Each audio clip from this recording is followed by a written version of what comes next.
Her yıl 26 Haziran uyuşturucuyla mücadele günü olarak tüm dünyada kutlanmakta. Ülkemizde de bu anlamda kutlama ve etkinlik çalışmaları yapılmaktadır. Türkiye Yeşilay Cemiyeti olarak uyuşturucuyla mücadele, bunun bağımlılık yönüyle daha çok ilgileniyoruz. Başta kendi ülkemiz olmak üzere tüm dünyayı etkisi altına alan bir maddeden bahsederek konuşuyoruz. Uyuşturucunun her türlüsü, yani azı çoğu fark etmiyor ama her türlüsüyle muhakkak surette bütün dünyanın topyekün olarak bir mücadele etmesi şart ve bununla ilgili de gerek Birleşmiş Milletler'de gerekse Dünya Sağlık Örgütü'nde kurumumuz olarak Yeşilay'ın da katıldığı birçok eylem planlarını bu süreçte uyguluyoruz. Ülkemizdeki bağımlılıklarla mücadele kurulunda buna ilişkin çalışmalarda Yeşilay olarak, Türkiye Yeşilay Cemiyeti olarak bu çalışmalarımızı orada üzerimize düşen görevleri hakkını yerine getirmeye çalışıyoruz. Bugün gençlerimizin, çocuklarımızın, yetişkinlerimizin gerçekten içine düştüğü bir bataklıkla karşı karşıyayız. Bizim için önemli olan konu burada.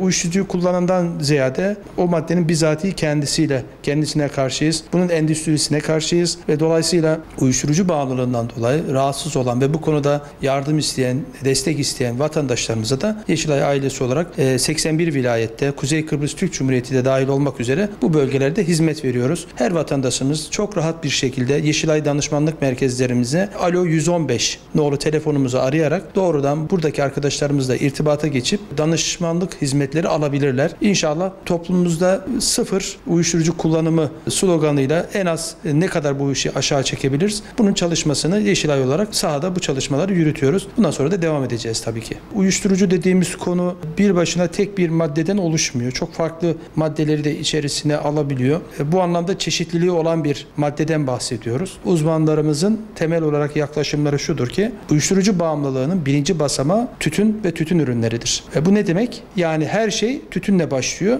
tütünle devam ediyor. O yüzden tütüne bağlı ürünleri, bu sigara da dahil olmak üzere, nargiledir, elektronik sigara dahil olmak üzere bunlara vatandaşlarımızın çok ama dikkat etmesi gerekiyor. Sadece sigara mı? Değil. Yeşilay olarak her türlü bağımlılığı tetikleyen birçok unsurları gözlemleyebiliyoruz. Teknoloji bunlardan bir tanesi, tütün bunlardan bir tanesi. Bugün artık insanlar kullanmak istediği herhangi bir maddeyi fiilen yanına gitmesine gerek yok. İnternet üzerinden teknoloji kullanılarak da temin edilebiliyor, alınabiliyor. Bizim bu anlamda anne, baba ya da bilinçli bir toplum olma konusunda etrafımıza çok daha dikkat etmemiz gerekiyor. Çocuğumuzsa çok daha yakından o insanları takip etmemiz lazım.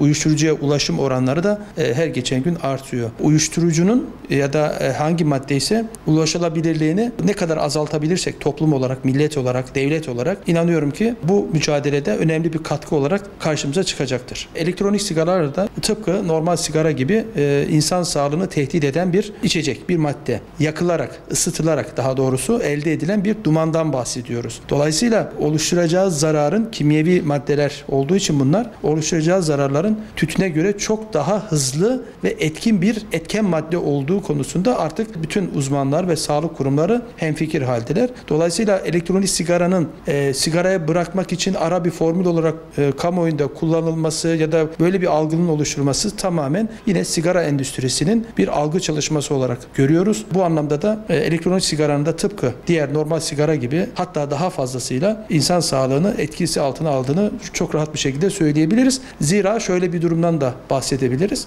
Bu ısıtılarak elde edildiği için bunun oluşturduğu zararı, etkiyi sigaradan çok daha erken bir zamanda görebiliyoruz. Bu tıpkı nargile gibi düşünün. Nargile de böyledir. İçine çektiğiniz duman birçok hastalıkların aslında öncüsü. Başta tüberküloz olmak üzere. Yani sağlığı önemli ölçüde etkileyen bir maddeler bunlar. Dolayısıyla elektronik sigara artık hayatımızın içerisine girmiş durumda. Bundan hiçbir şekilde istifade etmemek, bundan uzak durmak gerekiyor ve bunun için bütün vatandaşlarımızın daha dikkatli olması gerekiyor.